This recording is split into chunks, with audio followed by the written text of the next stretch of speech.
Hey everybody, welcome to another episode of Just Open It, the YouTube series in which I open recently acquired toys. My name is Russ. Thank you very much for watching this video. I really appreciate it. If you're a fellow action figure collector or a fan of pop culture in general, please consider subscribing to my channel, Karaoke Fanboy TV. I will be opening a Masters of the Universe toy a couple of times a week between now and when the new Masters of the Universe movie opens in June. And today I am opening, at long last, a Wave 1 figure from Masters of the Universe Origins. This is Teela, a seminal character in Masters of the Universe lore. I dare say one of the most important characters in all of He-Man's story. She was certainly one of the first characters introduced in the original Masters of the Universe line way back in the early 80s. So it makes sense that she would be included in the first wave of Origins, the relaunch or the modernization of those toys. As I tear into Teela, I kind of want to talk about one of the more controversial notes in Masters of the Universe history, especially of late, and that is the Netflix Kevin Smith produced Masters of the Universe cartoon. Kevin Smith and all of the parties involved build that series as kind of a spiritual sequel to the stories we remember most fondly from our childhood. And from the very beginning, when the show was first announced, I think, back at PowerCon in 2019, it was marketed as Teela's story. But the more Smith shared about the series, the more fans felt kind of deceived that it wasn't more He-Man centric. And I found myself instantly defending the series even before it came out. Because my mentality is, if you're going to pick up where the original lore left off, and that doesn't just include the Filmation cartoon, though that is the most popular version of He-Man, certainly the most mainstream version that a lot of people remember. Here's the mini comic that came with Teela, by the way, and some of those Wave 1 figures, Beast Barrage. If you're going to pick up from that original lore, what story from those mini comics, from the Filmation cartoon, from the DC comics that came out at that time, the Star comics that came out later through Marvel, the Golden Books, the book and record sets. I mean, there were so many mythologies surrounding these characters, kind of farmed out by Mattel as they sought simply to sell these toys. If you're going to pick up where all of that left off, Teela's tale is the best place to explore because her origins are a little muddied. She was apparently adopted by Man-at-Arms, so we don't know who her father was. And then we certainly didn't know who her mother was until it was revealed that it was the Sorceress. And that was in part because the Teela action figure was originally created to exist in duality as the goddess or the sorceress with this serpentine armor. And then when you remove that armor, she is simply Teela, the captain of the Royal Guard. So Mattel found this really clever way to give you two characters in one, as explained in the mini comics. And so as Filmation took that ball and ran with it, the sorceress, formerly known as the goddess, really kind of became the mother of Teela, and she just never really discovered that. And it was one of those things that even as a kid I found compelling. Very soap opera-y, like who's her parent? That isn't something you would necessarily associate with a boys centric or a toy line that's centered on hitting boys ages like 5 to 12 or whatever. But it just added this depth of mystery and mystique and drama and magic and all that to this series that I remembered fondly as a kid. I loved the mini comic that came with Teela. I loved the Filmation cartoons that were about Teela and her journey discovering her past. And so for Kevin Smith and company to take that ball and run with it, I thought was natural. How many more stories about He-Man do we need? He-Man and the Masters of the Universe present this opportunity to tell so many crazy stories about all of these quirky characters. And yes, He-Man's the lead, but He-Man and the Masters of the Universe, he shares the role as titular character with all of these zany heroes and villains. So I appreciated at least the opportunity. Now, I won't make any judgment calls on the execution. I will leave that up to you.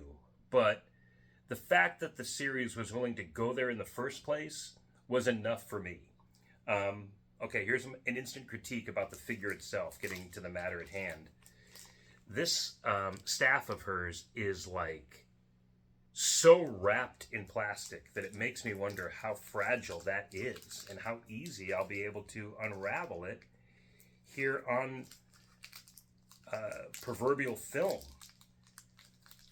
I often talk about how, you know, these toys, especially these early Origins figures, these were marketed to kids. Like, this was almost a chance for young toy enthusiasts to get into He-Man, even without a cartoon, with just those mini comics to build some sort of lore for them. Okay, it did slide right out, thank goodness. It slid right out of the plastic.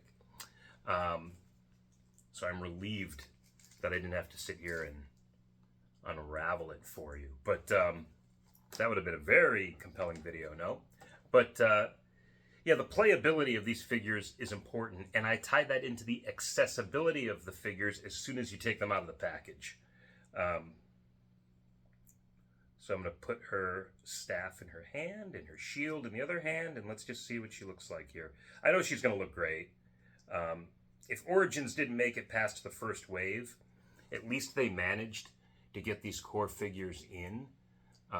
So collectors like me could have been satisfied with this recreation of just those first few figures that were most important to us. He-Man, Man-at-Arms, Teela, Skeletor, Beastman, Merman. I mean, those are kind of the holy trinity, so to speak, on either side of the heroes and villains equation.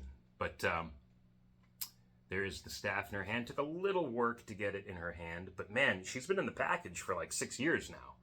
So she's finally seeing the light of day, and the plastic is as if it were 6 years ago.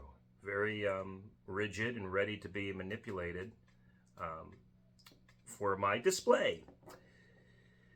But to further my point about the Masters of the Universe Revelation thing, I think what a lot of He-Man fans that lamented the show or heavily criticized the show wanted to emphasize in their critiques was the fact that this is a boys' line, and so it's not She-Ra. So to put a female in the lead seems to defy the initial intent of the show. And again, while I understand that point, and yes, I want to see He-Man kicking all sorts of butt, it's important to remember that the most important masters in the Masters of the Universe, some of them, are female characters. Teela was the captain of the Royal Guard, the daughter of Man-at-Arms, the king's right-hand man. And what was she supposed to be, like 18? So there has to be something special about her to have achieved that role. And I don't think the word nepotism was used very often back then, so it certainly isn't that. She was a skilled fighter, a warrior goddess, as much a goddess as she was a warrior. So that part is important.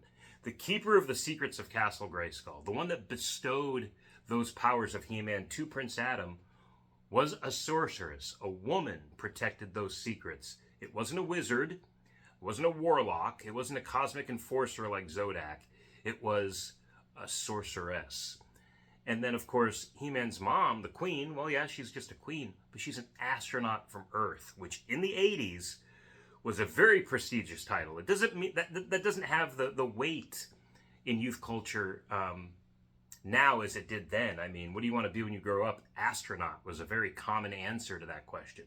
So to have a female astronaut from Earth crash land on Eternia and be the mother of the most powerful man in the universe, I'm just saying that the balance of that power was shared among these genders. There were as many important female protagonists as there were male. So why not give some of those characters a chance to shine as much as the male characters? Again, What dangling storyline around He-Man did fans want to see? Of course, we want a modernization, we want contemporary adventures, but if you want to attract a young audience and veteran fans like me, picking up on those dangling threads was the smartest way to go, and also the easiest way to go. Those things were already there. They were already ripe. And of course, then in the sequel series, Revolution, we had Revelation, then Revolution, you get into the Keldor stuff with Skeletor. So again, those were those dangling threads, kind of those unanswered questions, unfinished plot lines.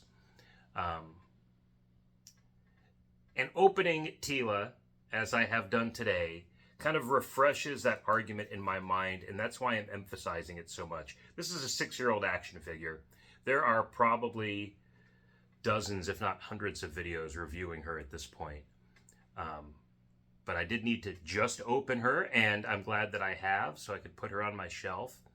And as a character, she represents the totality of what Masters of the Universe represents. Not just in those original stories that I loved as a kid, but in those stories that came at the beginning of the 2020s to try to capture the imagination of a young audience. And obviously, she will play a big role in the upcoming movie as well.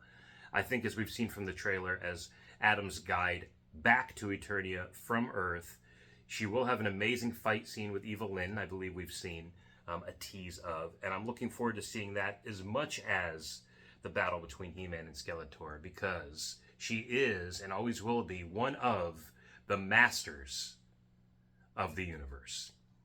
I'd love to know what you think about this in the comments below. Listen, I'm not trying to spark some sort of hot-blooded debate. Some of these conversations, most of these conversations have already been had in fandom years ago, but I am trying to add some relevance to the fact that I'm opening a 6-year-old action figure here.